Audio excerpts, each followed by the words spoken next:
नमस्कार, आप देख रहे हैं न्यूज 18। मैं हूं आपके साथ मेनका चौधरी और खबर दमदार में सबसे पहले बात कर लेते हैं उस नेता की जो दुनिया को अलविदा कह चुके हैं। यूपी के पूर्व सीएम कल्याण सिंह पंचतत्व में विलीन हो गए। बुलंदशहर के नरौरा में कल्याण सिंह को अंतिम विदाई दी गई।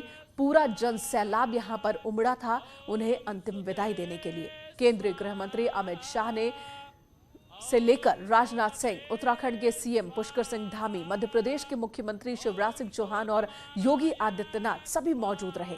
राजकीय सम्मान के साथ बाबूजी को विदाई दी गई। 89 साल के कल्याण सिंह पिछले 1.5 महीने से हॉस्पिटल में थे।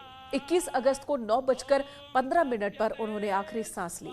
22 अगस्त को कल्याण जी का शव अंतिम दर्शन के लिए रखा गया और उसके बाद आज बुलंदशहर के नरौरा घाट पर राजकीय सम्मान के साथ पूर्व सीएम का अंतिम संस्कार किया गया।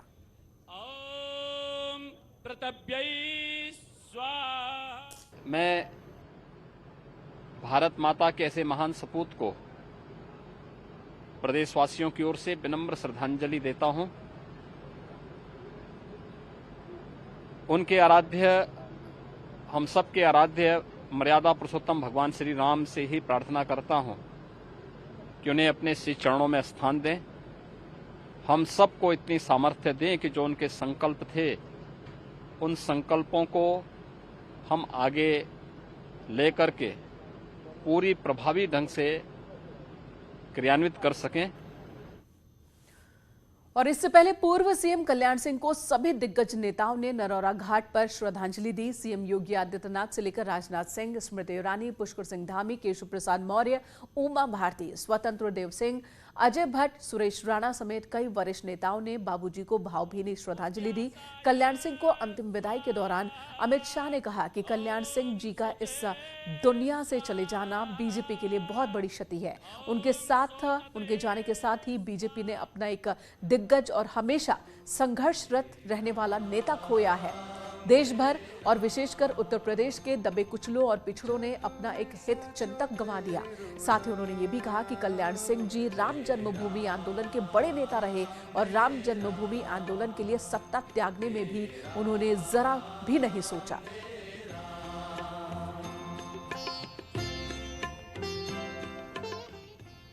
श्री कल्याण सिंह जी का इस दुनिया से चले जाना भारतीय जनता पार्टी के लिए बहुत बड़ी क्षति है। उनके जाने के साथ ही भारतीय जनता पार्टी ने अपना एक दिग्गज और हमेशा संघर्षरत रहने वाला नेता खोया है। राम जन्मभूमि आंदोलन के श्री कल्याण सिंह जी बड़े नेता रहे और राम जन्मभूमि आंदोलन के लिए सत्ता त्याग करने में तनिक भर भी उन्होंने सोचा भी नहीं। ईश्वर श्री कल्याण सिंह जी की आत्मा को शांति प्रदान करे। वहीं यूपी के डिप्टी सीएम ने कल्याण सिंह जी के निधन पर बड़ा ऐलान किया। उन्होंने ऐलान किया कि अयोध्या में राम जन्मभूमि की ओर जाने वाली सड़क का नाम पूर्व मुख्यमंत्री कल्याण सिंह के नाम पर रखा जाएगा। इसके अलावा कौन कौन जिले में होगी कल्याण सिंह के नाम पर सड़क, इस 1 मिनट की रिपोर्ट में देखिए। राम भक्त कल्याण सिंह अनंत यात्रा पर चले गए हैं। अब कल्याण को लेकर यूपी के डिप्टी सीएम केशव मौर्य ने ऐलान किया है कि अयोध्या, अलीगढ़ सहित कई शहरों में कल्याण सिंह के नाम पर मुख्य सड़कों का नाम होगा। यही हमारी बाबूजी को सच्ची श्रद्धांजलि होगी। उन्होंने अपना सारा जीवन और अपनी संपूर्ण राजनीति का जो निष्कर्ष है वह भगवान श्री राम के लिए और देश का प्रदेश के लिए समर्पित किया। आज यह सच है कि अयोध्या जी सहित लखनऊ में भी, अलीगढ़ में भी, बुलंदशहर में भी, एटा में भी, प्रयागराज में भी प्रमुख जो मार्ग है वो बाबूजी कल्याण सिंह जी की मार्ग के नाम से आगे जाना जाएगा। यद्यपि जब तक श्री रामलला का भव्य मंदिर रहेगा तब तक बाबूजी का नाम अमर रहेगा, लेकिन आने वाली पीढ़ियों को भी यह स्मरण बना रहे कि बाबूजी ने किस प्रकार से गरीबों की, वंचितों की, प्रदेश की सेवा की है और किस प्रकार से मुख्यमंत्री की कुर्सी को ठोकर मार करके राम के काम के लिए, राम भक्तों के लिए काम किया है। इसके लिए आज ये श्रद्धांजलि है हम लोगों को।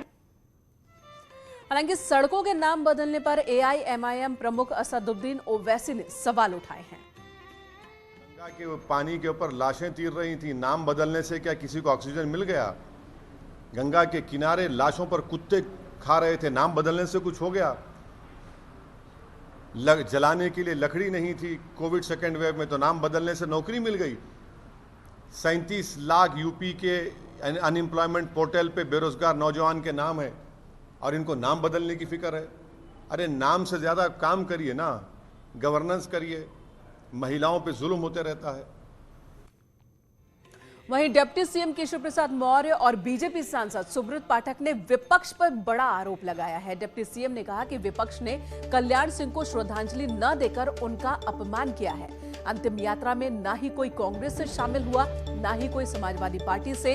आगे तंज कसते हुए केशव प्रसाद मौर्य ने कहा कि समाजवादी पार्टी शिष्टाचार भूल गई है। उधर महाराष्ट्र बीजेपी नेता ने शिवसेना पर भी आरोप लगाया कि उन्होंने कल्याण सिंह को श्रद्धांजलि नहीं दी। सरकार से किसी के निधन के बाद भी अगर उनका ऐसा भाव है, मेरे इसमें कहना नहीं कि वो कोई श्रद्धांजलि दे, बाबूजी का इससे मान बढ़ेगा, लेकिन एक शिष्टाचार होता है, एक नैतिकता होती है, और उस शिष्टाचार और नैतिकता को भी नहीं निर्वाह करने वालों को देश देख रहा है, प्रदेश देख रहा है, भगवान देख रहा है। कल्याण सिंह जी एक ऐसा व्यक्तित्व जिन्होंने पूरी जीवन भर हिंदुत्व के लिए और भगवान राम मंदिर निर्माण कार्य के लिए जो कर्मठ रहे, पूरा जीवन उन्होंने इस काम के लिए दिया। वह हिंदूवादी नेता के लिए शिवसेना दल के पास कोई संवेदना प्रकट करने के लिए समय नहीं है। बीजेपी सांसद सुब्रत पाठक ने ट्वीट कर अखिलेश मुलायम पर निशाना साधा है। उन्होंने ट्वीट किया है, हिंदू हृदय सम्राट स्वर्गीय बाबू कल्याण सिंह जैसे जनप्रिय नेता को अगर मुलायम सिंह यादव और अखिलेश यादव श्रद्धांजलि और सम्मान नहीं देंगे तो इससे बाबूजी के कद पर कोई असर नहीं पड़ेगा। अगर लखनऊ में ये दोनों कल्याण सिंह जी के आखिरी दर्शन कर लेते तो इससे कार सेवकों पर गोली चलवाने वाली समाजवादी पार्टी को अपने पाप धोने का आखिरी मौका जरूर मिल जाता। लेकिन विनाश काले विपरीत बुद्धि, इन शब्दों का उन्होंने इस्तेमाल किया है और यही इनकी तालिबानी मानसिकता को दर्शाता है। ये भी लिखा है।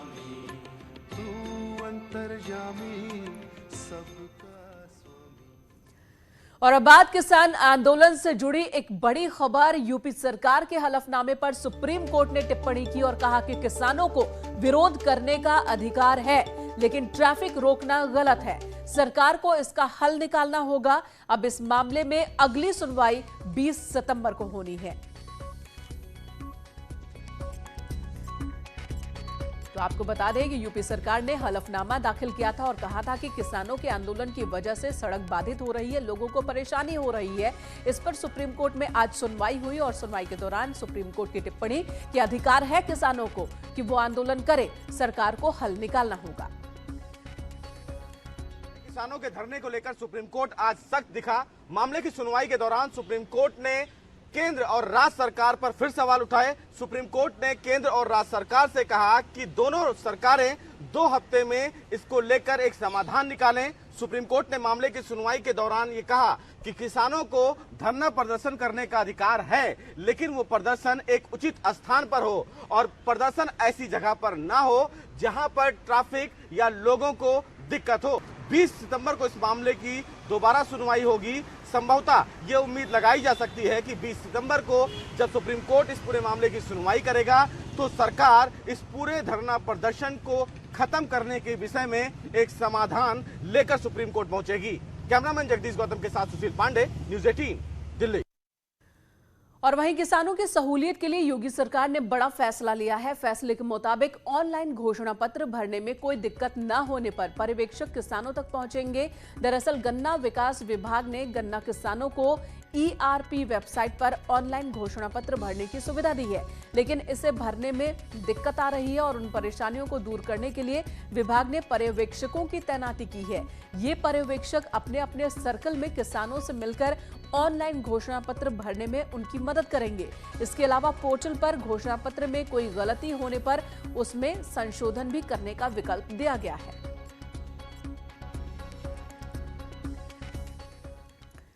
इधर पंजाब कांग्रेस के अध्यक्ष नवजोत सिंह सिद्धू एक बार फिर सुर्खियों में हैं। उन्होंने बीजेपी शासित राज्यों से तुलना करते हुए एक बार फिर अमरिंदर सरकार पर सवाल खड़े किए। गन्ना किसानों के मुद्दे पर उन्होंने निशाना साधा और ट्वीट किया, गन्ना किसानों के मुद्दे को सौहार्दपूर्ण ढंग से तत्काल हल करने की जरूरत है। अजीब बात है कि पंजाब में खेती की लागत अधिक होने के बावजूद राज्य का सुनिश्चित मूल्य हरियाणा, यूपी और उत्तराखंड की तुलना में बहुत कम है। खेती के लिए अग्रणी राज्य होते हुए भी पंजाब का एसएपी बेहतर होना चाहिए।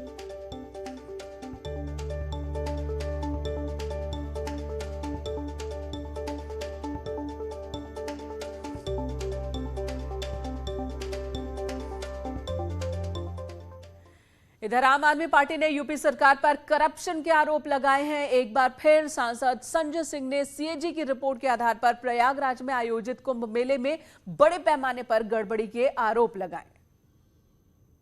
आम आदमी पार्टी लगातार यूपी की योगी सरकार को घेर रही है। आप सांसद संजय सिंह ने आरोप लगाया है कि कुंभ के दौरान बहुत बड़ा भ्रष्टाचार हुआ। संजय सिंह सीएजी रिपोर्ट का हवाला दे रहे हैं। अभी एक गवर्नमेंट ऑडिट हुआ है, यानी कि सरकारी ऑडिट, और उस सरकारी ऑडिट में बताया गया है कि 2700 करोड़ रुपए जो कुंभ मेले के आयोजन के लिए आवंटित किया गया था, उसमें भारी अनियमितता बरती गई है, भारी गड़बड़ी की गई है।